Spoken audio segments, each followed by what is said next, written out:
Adventure number 3. A Case of Identity.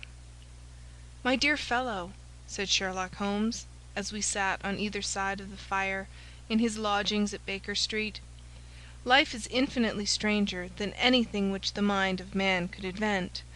We would not dare to conceive the things which are really mere commonplaces of existence. If we could fly out of that window hand in hand, hover over this great city, gently remove the roofs, and peep in at the queer things which are going on, the strange coincidences, the plannings, the cross purposes, the wonderful chains of events, working through generations, and leading to the most outre results, it would make all fiction, with its conventionalities and foreseen conclusions, most stale and unprofitable." "And yet I am not convinced of it," I answered. "The cases which come to light in the papers are, as a rule, bald enough, and vulgar enough. We have in our police reports realism pushed to its extreme limits, and yet the result is, it must be confessed, neither fascinating nor artistic." "A certain selection and discretion must be used in producing a realistic effect," remarked Holmes. "This is wanting in the police report, where more stress is laid, perhaps, upon the platitudes of the magistrate than upon the details, which to an observer contain the vital essence of the whole matter. Depend upon it, there is nothing so unnatural as the commonplace." I smiled and shook my head. "I can quite understand your thinking so," I said.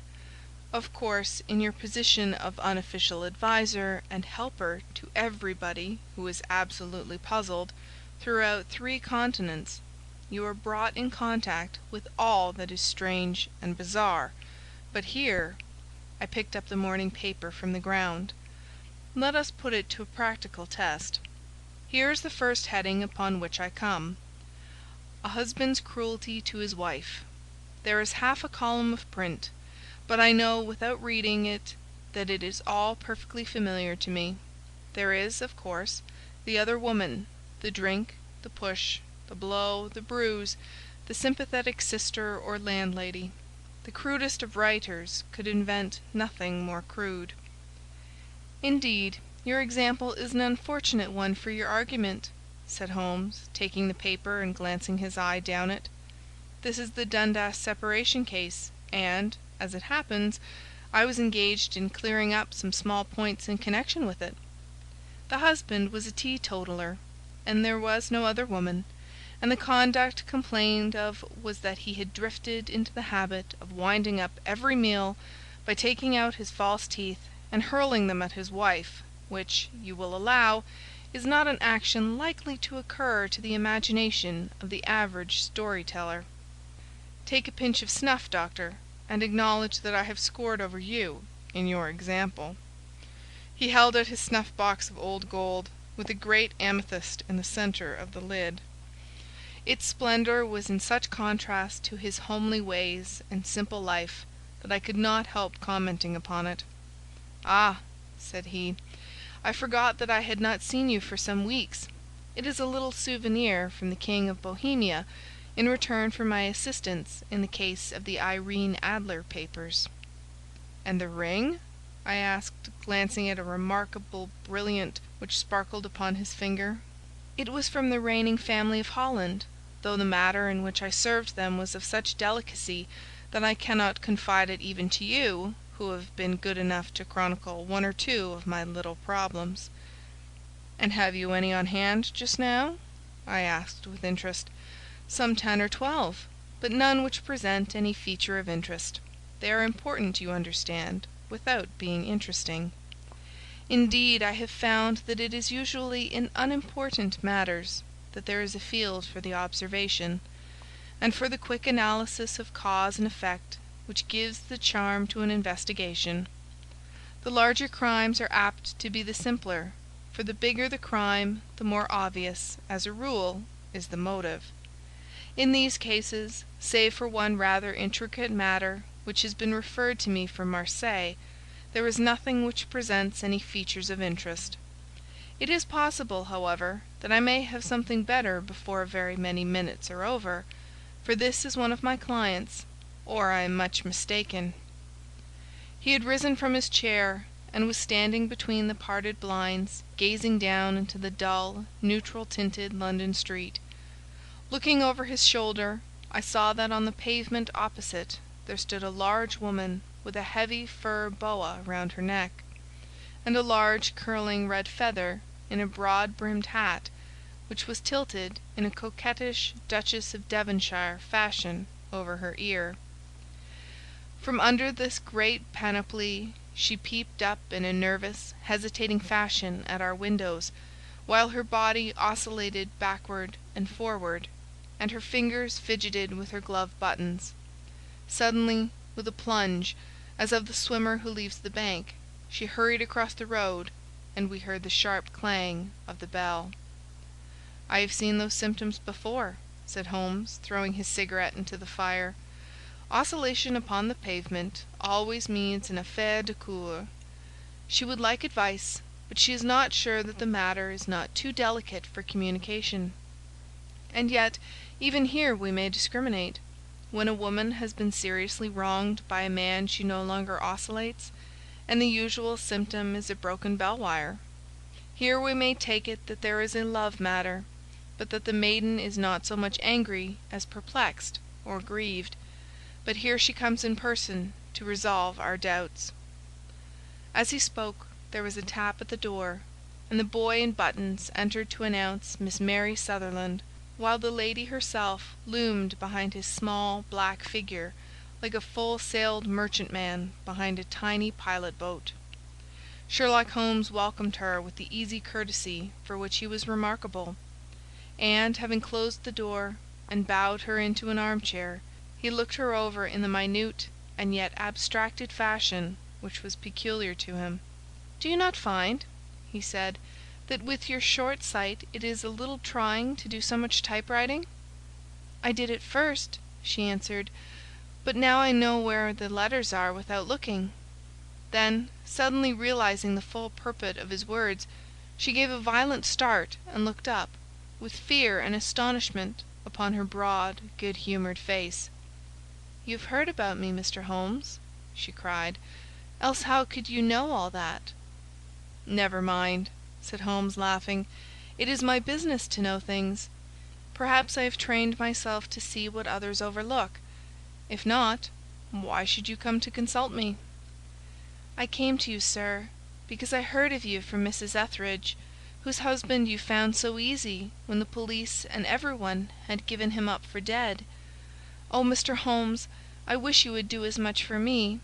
I'm not rich, but still I have 100 a year in my own right, besides the little that I make by the machine, and I would give it all to know what has become of Mr. Hosmer Angel." "Why did you come away to consult me in such a hurry?" asked Sherlock Holmes, with his finger-tips together and his eyes to the ceiling. Again a startled look came over the somewhat vacuous face of Miss Mary Sutherland. "Yes, I did bang out of the house," she said, "for it made me angry to see the easy way in which Mr. Windibank—that is my father—took it all. He would not go to the police, and he would not go to you, and so at last, as he would do nothing, and kept on saying that there was no harm done, it made me mad, and I just on with my things, and came right away to you." "Your father," said Holmes. "Your stepfather, surely, since the name is different." "Yes, my stepfather. I call him father, though it sounds funny too, for he is only 5 years and 2 months older than myself." "And your mother is alive?" "Oh yes, mother is alive and well. I wasn't best pleased, Mr. Holmes, when she married again so soon after father's death, and a man who was nearly 15 years younger than herself. Father was a plumber in the Tottenham Court Road, and he left a tidy business behind him, which mother carried on with Mr. Hardy, the foreman. But when Mr. Windibank came he made her sell the business, for he was very superior, being a traveller in wines. They got £4700 for the goodwill and interest, which wasn't near as much as father could have got if he had been alive. I had expected to see Sherlock Holmes impatient under this rambling and inconsequential narrative, but on the contrary he had listened with the greatest concentration of attention. "Your own little income?" he asked. "Does it come out of the business?" "Oh no, sir. It is quite separate, and was left me by my Uncle Ned in Auckland. It is in New Zealand stock, paying 4½ per cent. £2500 was the amount, but I can only touch the interest." "You interest me extremely," said Holmes, "and since you draw so large a sum as 100 a year, with what you earn into the bargain, you no doubt travel a little and indulge yourself in every way. I believe that a single lady can get on very nicely upon an income of about £60. "I could do with much less than that, Mr. Holmes, but you understand that as long as I live at home I don't wish to be a burden to them, and so they have the use of the money just while I am staying with them. Of course, that is only just for the time. Mr. Windibank draws my interest every quarter and pays it over to mother, and I find that I can do pretty well with what I earn at typewriting. It brings me 2 pence a sheet, and I can often do from 15 to 20 sheets in a day." "You have made your position very clear to me," said Holmes. "This is my friend, Dr. Watson, before whom you can speak as freely as before myself. Kindly tell us now all about your connection with Mr. Hosmer Angel." A flush stole over Miss Sutherland's face, and she picked nervously at the fringe of her jacket. "I met him first at the gasfitters' ball," she said. "They used to send father tickets when he was alive, and then afterwards they remembered us, and sent them to mother. Mr. Windibank did not wish us to go. He never did wish us to go anywhere. He would get quite mad if I wanted so much as to join a Sunday school treat. But this time I was set on going, and I would go, for what right had he to prevent? He said the folk were not fit for us to know, when all father's friends were to be there. And he said that I had nothing fit to wear, when I had my purple plush that I had never so much as taken out of the drawer. At last, when nothing else would do, he went off to France upon the business of the firm, but we went, mother and I, with Mr. Hardy, who used to be our foreman, and it was there I met Mr. Hosmer Angel." "I suppose," said Holmes, "that when Mr. Windibank came back from France he was very annoyed at your having gone to the ball." "Oh, well, he was very good about it. He laughed, I remembered, and shrugged his shoulders, and said there was no use denying anything to a woman, for she would have her way." "I see. Then at the gasfitters' ball you met, as I understand, a gentleman called Mr. Hosmer Angel?" "Yes, sir. I met him that night, and he called next day to ask if we had got home all safe, and after that we had met him, that is to say, Mr. Holmes, I met him twice for walks, but after that father came back again, and Mr. Hosmer Angel could not come to the house any more." "No?" "Well, you know father didn't like anything of the sort. He wouldn't have any visitors if he could help it, and he used to say that a woman should be happy in her own family circle. But then, as I used to say to mother, a woman wants her own circle to begin with, and I had not got mine yet." "But how about Mr. Hosmer Angel? Did he make no attempt to see you?" "Well, father was going off to France again in a week, and Hosmer wrote and said that it would be safer and better not to see each other until he had gone. We could write in the meantime, and he used to write every day. I took the letters in the morning, so there was no need for father to know." "Were you engaged to the gentleman at this time?" "Oh yes, Mr. Holmes. We were engaged after the first walk that we took. Mr. Angel was a cashier in an office in Leadenhall Street, and—" "What office? That's the worst of it, Mr. Holmes. I don't know." "Where did he live, then?" "He slept on the premises." "And you don't know his address?" "No, except that it was Leadenhall Street." "Where did you address your letters, then?" "To the Leadenhall Street post office, to be left till called for. He said that if they were sent to the office he would be chaffed by all the other clerks about having letters from a lady, so I offered to typewrite them, like he did his, but he wouldn't have that, for he said that when I wrote them they seemed to come from me, but when they were typewritten he always felt that the machine had come between us. That will just show you how fond he was of me, Mr. Holmes, and the little things that he would think of."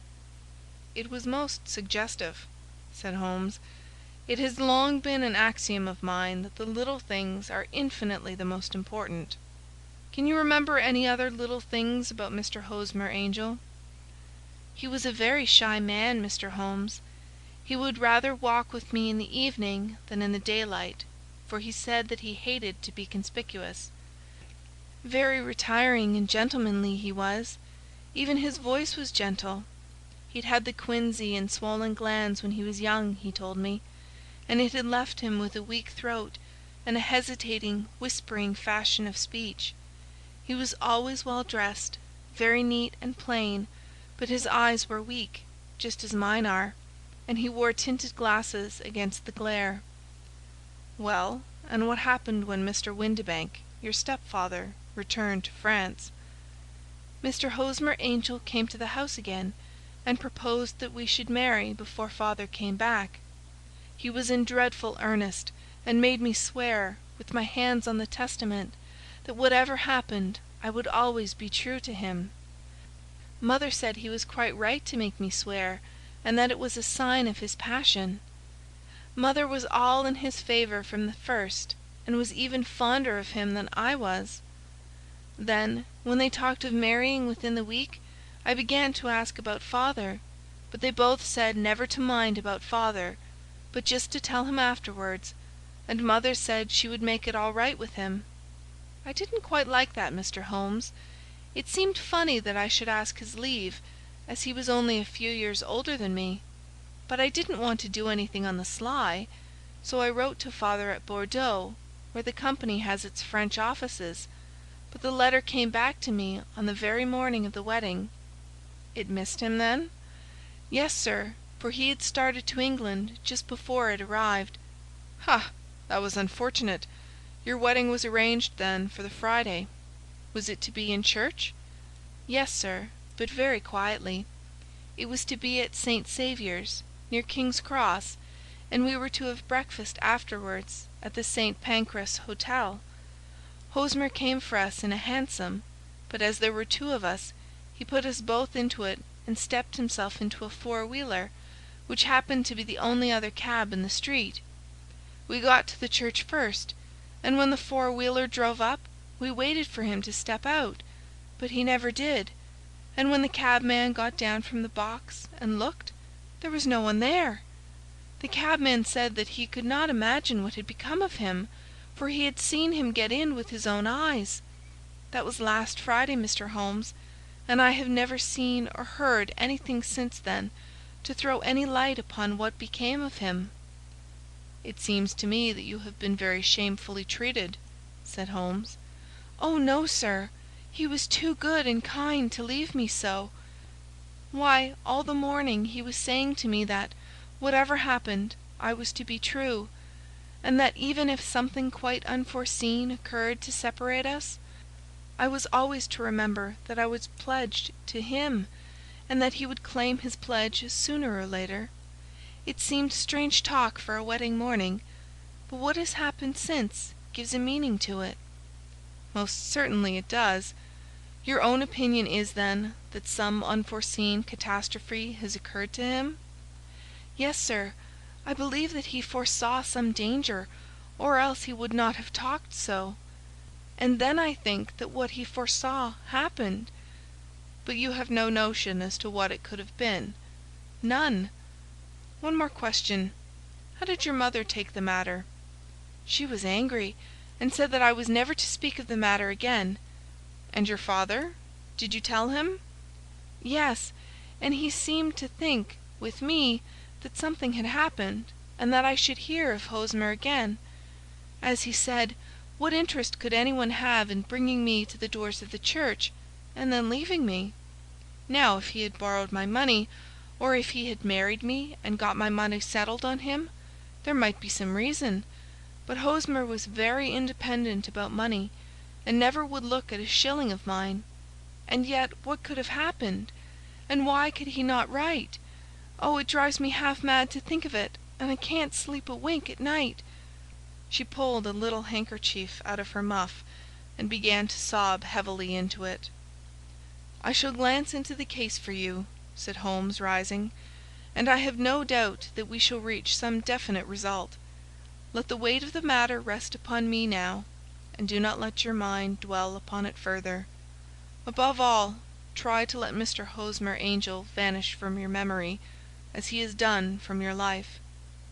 "Then you don't think I'll see him again?" "I fear not." "Then what has happened to him?" "You will leave that question in my hands. I should like an accurate description of him, and any letters of his which you can spare." "I advertised for him in last Saturday's Chronicle," said she.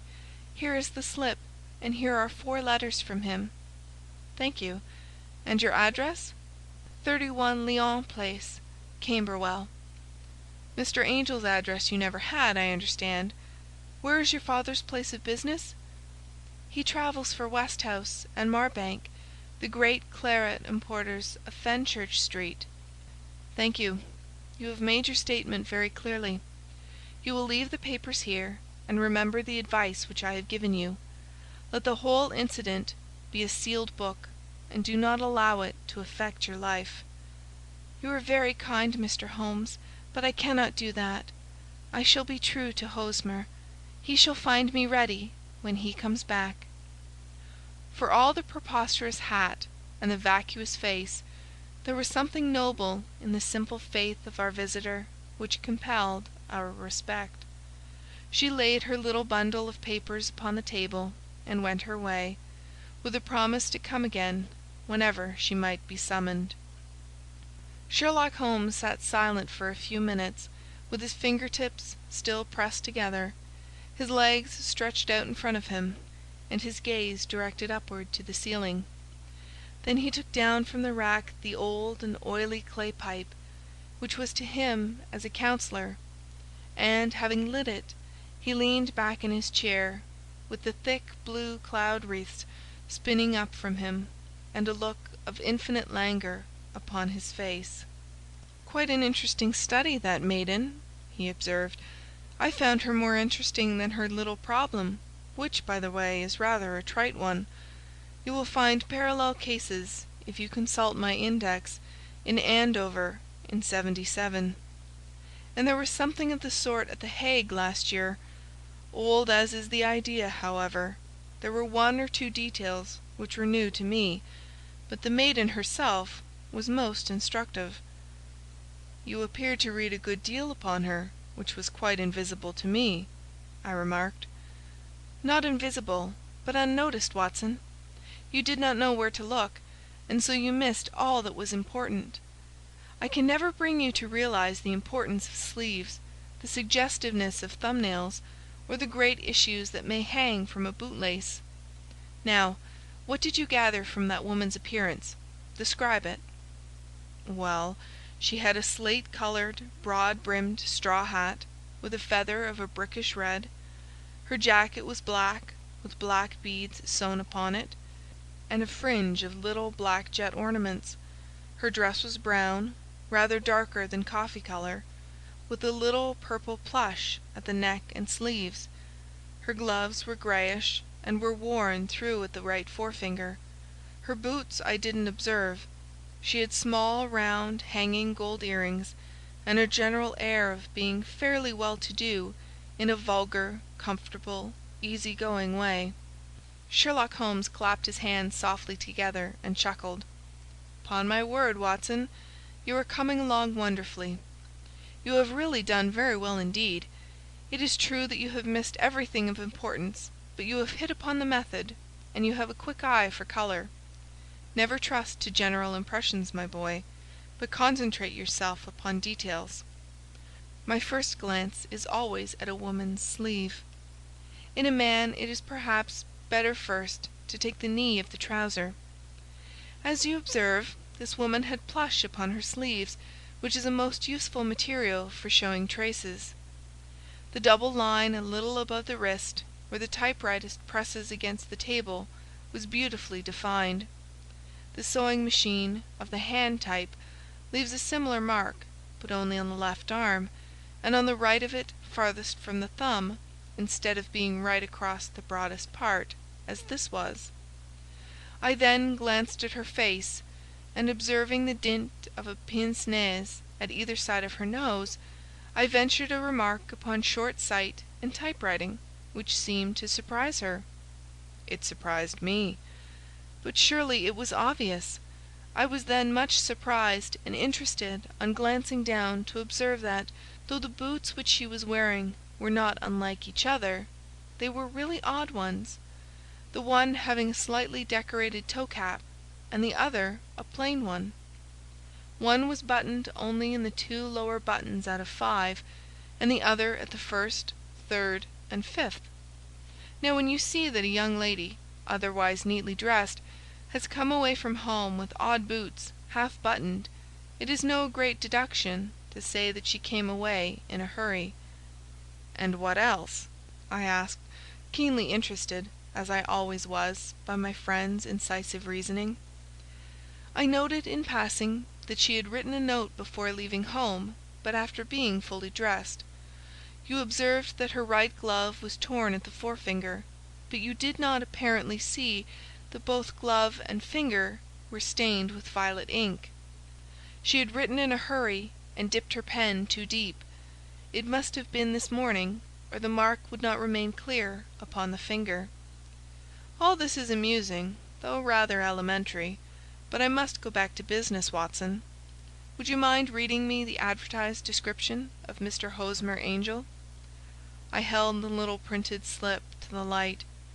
"Missing," it said, "on the morning of the 14th, a gentleman named Hosmer Angel, about 5 feet 7 inches in height, strongly built, sallow complexion, black hair, a little bald in the centre, bushy black side whiskers and moustache, tinted glasses, slight infirmity of speech, was dressed when last seen in black frock coat faced with silk, black waistcoat, gold Albert chain, and grey Harris tweed trousers, with brown gaiters over elastic-sided boots, known to have been employed in an office in Leadenhall Street. Anybody bringing—" "That will do," said Holmes. "As to the letters," he continued, glancing over them, "they are very commonplace. Absolutely no clue in them to Mr. Angel, save that he quotes Balzac once. There is a remarkable point, however, which will no doubt strike you." "They are typewritten," I remarked. "Not only that, but the signature is typewritten. Look at the neat little Hosmer Angel at the bottom. There is a date, you see, but no superscription except Leadenhall Street, which is rather vague. The point about the signature is very suggestive. In fact, we may call it conclusive." "Of what?" "My dear fellow, is it possible you do not see how strongly it bears upon the case?" "I cannot say that I do, unless it were that he wished to be able to deny his signature if an action for breach of promise were instituted. No, that was not the point. However, I shall write 2 letters which should settle the matter. One is to a firm in the city, the other is to the young lady's stepfather, Mr. Windibank, asking him whether he can meet us here at 6 o'clock tomorrow evening. It is just as well that we should do business with the male relatives. And now, doctor, we can do nothing until the answers to those letters come, so we may put our little problem upon the shelf for the interim." I had had so many reasons to believe in my friend's subtle powers of reasoning and extraordinary energy in action, that I felt that he must have some solid grounds for the assured and easy demeanour with which he treated the singular mystery which he had been called upon to fathom. Once only had I known him to fail, in the case of the King of Bohemia and of the Irene Adler photograph. But when I looked back to the weird business of the sign of 4, and the extraordinary circumstances connected with the study in scarlet, I felt that it would be a strange tangle indeed which he could not unravel. I left him then, still puffing at his black clay pipe, with the conviction that when I came again on the next evening, I would find that he held in his hands all the clues which would lead up to the identity of the disappearing bridegroom of Miss Mary Sutherland. A professional case of great gravity was engaging my own attention at the time, and the whole of next day I was busy at the bedside of the sufferer. It was not until close upon 6 o'clock that I found myself free, and was able to spring into a hansom and drive to Baker Street, half afraid that I might be too late to assist at the dénouement of the little mystery. I found Sherlock Holmes alone, however, half asleep, with his long, thin form curled up in the recesses of his armchair. A formidable array of bottles and test tubes, with the pungent cleanly smell of hydrochloric acid, told me that he had spent his day in the chemical work which was so dear to him. "Well, have you solved it?" I asked as I entered. "Yes, it was the bisulphate of baryta." "No, no, the mystery!" I cried. "Oh, that! I thought of the salt that I have been working upon." "There was never any mystery in the matter, though, as I said yesterday, some of the details are of interest. The only drawback is that there is no law, I fear, that can touch the scoundrel." "Who was he, then, and what was his object in deserting Miss Sutherland?" The question was hardly out of my mouth, and Holmes had not yet opened his lips to reply, when we heard a heavy footfall in the passage, and a tap at the door. "This is the girl's stepfather, Mr. James Windibank," said Holmes. "He has written to me to say that he would be here at 6. Come in." The man who entered was a sturdy, middle-sized fellow, some 30 years of age, clean-shaven and sallow-skinned, with a bland, insinuating manner, and a pair of wonderfully sharp and penetrating grey eyes. He shot a questioning glance at each of us, placed his shiny top hat upon the sideboard, and with a slight bow sidled down into the nearest chair. "Good evening, Mr. James Windibank," said Holmes. "I think that this typewritten letter is from you, in which you made an appointment with me for 6 o'clock?" "Yes, sir. I am afraid that I am a little late, but I am not quite my own master, you know. I am sorry that Miss Sutherland has troubled you about this little matter, for I think it is far better not to wash linen of the sort in public. It was quite against my wishes that she came, but she is a very excitable, impulsive girl, as you may have noticed, and she is not easily controlled when she has made up her mind on a point. Of course, I did not mind you so much, as you are not connected with the official police, but it is not pleasant to have a family misfortune like this noised abroad.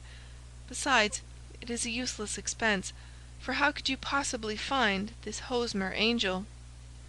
"On the contrary," said Holmes quietly, "I have every reason to believe that I will succeed in discovering Mr. Hosmer Angel." Mr. Windibank gave a violent start and dropped his gloves. "I am delighted to hear it," he said. "It is a curious thing," remarked Holmes, "that a typewriter has really quite as much individuality as a man's handwriting. Unless they are quite new, no two of them write exactly alike. Some letters get more worn than others, and some wear only on one side. Now you remark in this note of yours, Mr. Windibank, that in every case there is some little slurring over of the E, and a slight defect in the tail of the R. There are 14 other characteristics, but those are the most obvious." "We do all our correspondence with this machine at the office, and no doubt it is a little worn," our visitor answered, glancing keenly at Holmes with his bright little eyes. "And now I will show you what is really a very interesting study, Mr. Windibank," Holmes continued. "I think of writing another little monograph some of these days on the typewriter and its relation to crime. It is a subject to which I have devoted some little attention. I have here 4 letters which purport to come from the missing man. They are all typewritten. In each case, not only are the E's slurred and the R's tailless, but you will observe, if you care to use my magnifying lens, that the other 14 characteristics to which I have alluded are there as well." Mr. Windibank sprang out of his chair and picked up his hat. "I cannot waste time over this sort of fantastic talk, Mr. Holmes," he said. "If you can catch the man, catch him, and let me know when you have done it." "Certainly," said Holmes, stepping over and turning the key in the door. "I let you know, then, that I have caught him." "What? Where?" shouted Mr. Windibank, turning white to his lips and glancing about him like a rat in a trap. "Oh, it won't do, really it won't," said Holmes, suavely. "There is no possible getting out of it, Mr. Windibank. It is quite too transparent, and it was a very bad compliment when you said that it was impossible for me to solve so simple a question. That's right. Sit down and let us talk it over." Our visitor collapsed into a chair, with a ghastly face and a glitter of moisture on his brow. It's not actionable," he stammered. "I am very much afraid that it is not. But between ourselves, Windibank, it was as cruel and selfish and heartless a trick, in a petty way, as ever came before me. Now let me just run over the course of events, and you will contradict me if I go wrong." The man sat huddled up in his chair, with his head sunk upon his breast, like one who is utterly crushed. Holmes stuck his feet up on the corner of the mantelpiece, and, leaning back with his hands in his pockets, began talking, rather to himself, as it seemed, than to us. "The man married a woman very much older than himself for her money," said he, "and he enjoyed the use of the money of the daughter as long as she lived with them. It was a considerable sum for people in their position, and the loss of it would have made a serious difference. It was worth an effort to preserve it. The daughter was of a good, amiable disposition, but affectionate and warm-hearted in her ways, so that it was evident that with her fair personal advantages and her little income, she would not be allowed to remain single long. Now her marriage would mean, of course, the loss of 100 a year. So what does her stepfather do to prevent it? He takes the obvious course of keeping her at home and forbidding her to seek the company of people her own age. But soon he found that that would not answer forever. She became restive, insisted upon her rights, and finally announced her positive intention of going to a certain ball. What does her clever stepfather do then? He conceives an idea more creditable to his head than to his heart. With the connivance and assistance of his wife, he disguised himself, covered those keen eyes with tinted glasses, masked the face with a moustache and a pair of bushy whiskers, sunk that clear voice into an insinuating whisper, and doubly secure on account of the girl's short sight, he appears as Mr. Hosmer Angel, and keeps off other lovers by making love himself. "It was only a joke at first," groaned our visitor. "We never thought that she would have been so carried away." "Very likely not. However that may be, the young lady was very decidedly carried away, and, having quite made up her mind that her stepfather was in France, the suspicion of treachery never for an instant entered her mind. She was flattered by the gentleman's attentions, and the effect was increased by the loudly expressed admiration of her mother. Then Mr. Angel began to call, for it was obvious that the matter should be pushed as far as it would go if a real effect were to be produced. There were meetings and an engagement which would finally secure the girl's affections from turning towards anyone else. But the deception could not be kept up forever. These pretended journeys to France were rather cumbrous. The thing to do was clearly to bring the business to an end in such a dramatic manner that it would leave a permanent impression upon the young lady's mind, and prevent her from looking upon any other suitor for some time to come.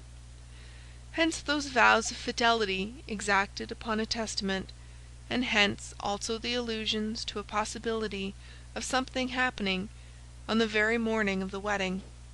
James Windibank wished Miss Sutherland to be so bound to Hosmer Angel, and so uncertain as to his fate, that for 10 years to come, at any rate, she would not listen to another man.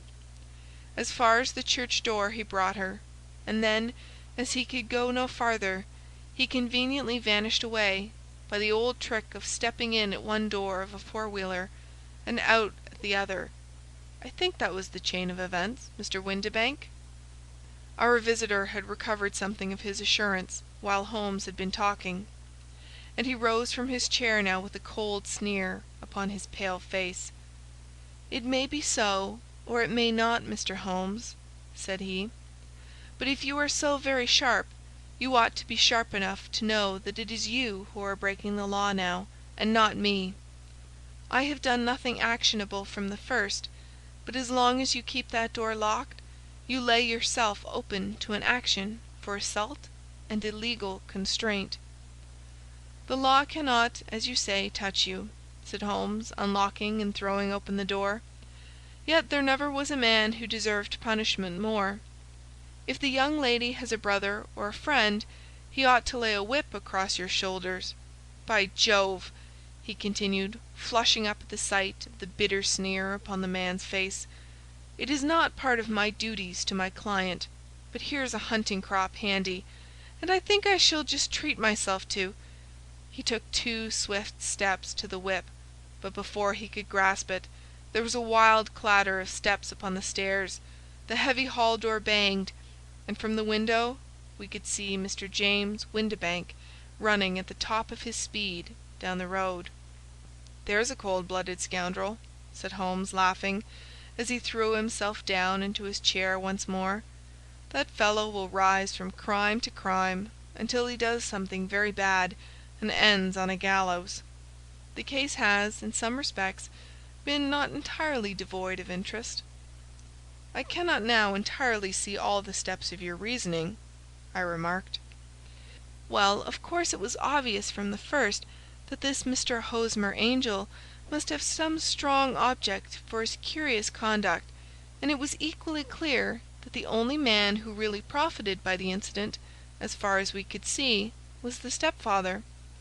Then the fact that the 2 men were never together, but that the one always appeared when the other was away, was suggestive. So were the tinted spectacles and the curious voice, which both hinted at a disguise, as did the bushy whiskers. My suspicions were all confirmed by his peculiar action in typewriting his signature, which, of course, inferred that his handwriting was so familiar to her that she would recognize even the smallest sample of it. You see, all these isolated facts, together with many minor ones, all pointed in the same direction." "And how did you verify them?" "Having once spotted my man, it was easy to get corroboration. I knew the firm for which this man worked. Having taken the printed description, I eliminated everything from it which could be the result of a disguise, the whiskers, the glasses, the voice, and I sent it to the firm, with a request that they would inform me whether it answered to the description of any of their travellers. I had already noticed the peculiarities of the typewriter, and I wrote to the man himself at his business address, asking him if he would come here. As I expected, his reply was typewritten, and revealed the same trivial but characteristic defects. The same post brought me a letter from Westhouse and Marbank, of Fenchurch Street, to say that the description tallied in every respect with that of their employee, James Windibank. Voilà tout." "And Miss Sutherland?" "If I tell her, she will not believe me. You may remember the old Persian saying, 'There is danger for him who taketh the tiger cub, and danger also for whoso snatches a delusion from a woman.'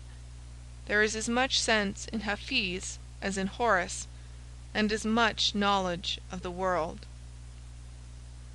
End of Adventure 3.